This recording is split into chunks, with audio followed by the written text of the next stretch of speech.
out there in YouTube land. Rival here. Thanks for stopping by. As you can see, we've got a knife on the turntable for you guys today, and we're going to be talking about the ZT0462. That is the Dmitry Sinkevich designed blade that came out for 2018, along with two others that we've got some reviews on and should have posted, if not posted already. So this is an extension of the family, started last year, the 460 family, which was an offshoot of the 450 family. So big fan of this line. So the 462 was the smaller version. This guy's got a full 4-inch blade, 3.8 ounces overall. The overall length is what, like 8 inches? Yeah. Just a hair over 8 inches. And it's got something pretty unique. It's got a red twill, so it's got a red weave along with the black in the carbon fiber. So in the light that I am showing you guys here, you may not be picking it up too much, and I apologize for that. It is definitely a cool deep red, almost like a blood red. Badass. You can see you've got a decorative pivot on this side. You do got the Torx on this side, and it is held in so that you don't got to worry about it spinning or anything like that when you take it out. Over travel stop, nice clip. It doesn't have the full zero tolerance on there. It's just got the logo, so I do like that. On the blade, there is no logo at all. As a matter of fact, the logo, probably not going to be able to see it. Oh, you can kind of see it peeking out inside the handle there, and then the handle is skeletonized to get it down to that 3.8 ounce weight, despite that humongous 4-inch blade. Aluminum anodized backspacer, and then again that titanium frame. You know, the only downside to this is with the red scale that looks nice on the front, there's not really a color you're going to anodize it on the back that's going to make a lot of sense. So you're going to be leaving it probably the stone wash. What I'll end up doing probably is oxy-washing it, oxidizing the titanium on the side to just darken it up as much as I possibly can. Then I'll leave the clip light, this light, and then you'll have the blade to just kind of offset it a little bit. Not so bright over here. Maybe a stone wash on the blade. I don't know. We'll see. Speaking of the blade, it is that CPM 20 CV. Which is very analogous to M390, so it's an amazing steel overall. Kai has done the heat treat on these pretty darn good, or I should say the CPM 20 CV blades I've had to date have been fantastic. Namely, this bad boy, which is the 850, which came out, is it last year or maybe the year before? I think it came out last year. And I have definitely put in the time, pocket carry, and use on this guy to be able to tell you that the M390 or excuse me, not M390, 20 CV is easy enough to maintain. You've got to either have a good set of ceramic or diamond stones, high grit, or be decent with a strop. But if you're good with either of those two things, you can maintain a fantastic edge.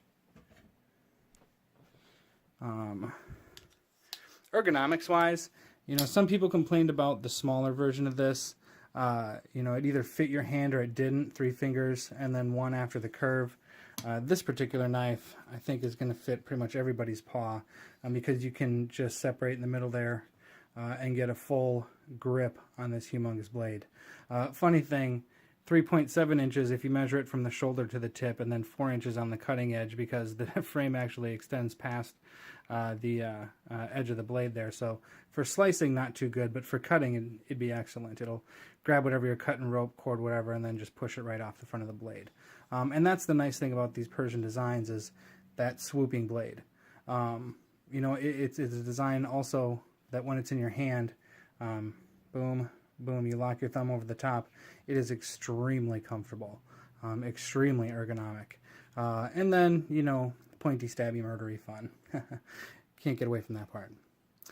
You can see again they've got the stonewash on the flats, and then the belt satin on the primary and swedge grinds that just give it that nice glossy, flossy kind of look. It is 3D machined all the way around, and it's not just beveled.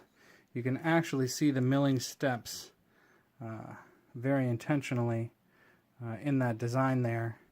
I'm going in, down, into the cutout, back up again, and then the same on the carbon fiber, which is kind of hard to capture here on the camera, but you can see the lines again going through that, which just give it a really freaking sweet overall aesthetic. There you can kind of see the red and the carbon fiber a bit better there too. And then that decorative pivot.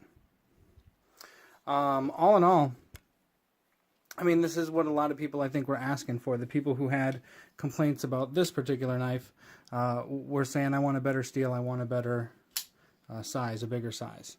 You know, this one had the S35 VN steel, and it was smaller in size. Personally, I like this. I find this, the 460, to be more useful and handy as far as a cutting tool than the 450, but I always found the 450 to be more pocketable and more pleasurable to flip. This one, and unfortunately I don't have a 450, what is it? Yeah, 452, which is the larger version of that 450, which would match up with this on hand right now. But I can tell you, from that to this, I definitely prefer the 462. Ergonomically, it's just a better hold in the hand, and then badassery-wise, that blade is just fantastic. And the 20 CV steel is something that I appreciate as far as the cataloged items they've turned to completely. I think I heard that there's a couple of sprint runs, one that was coming out or announced recently that had a S35V blade on it, but that's just for the sprint run. So all the cataloged items still have that 20 CV, which is quickly becoming one of my favorite steels. I mean, whether it's the 20 CV or the M390, either way, both good. But yeah, so that is the Sinkevich offering for the 2018 ZT lineup. Definitely pick one of these up if it's in your price line. It's around $220, I think it was. So not too bad for what you're getting with the premium constructions. Excellent fit and finish. Lockup is definitely solid. I've not really had any issues or heard many issues of lockup with ZTs. Maybe in the 25% range.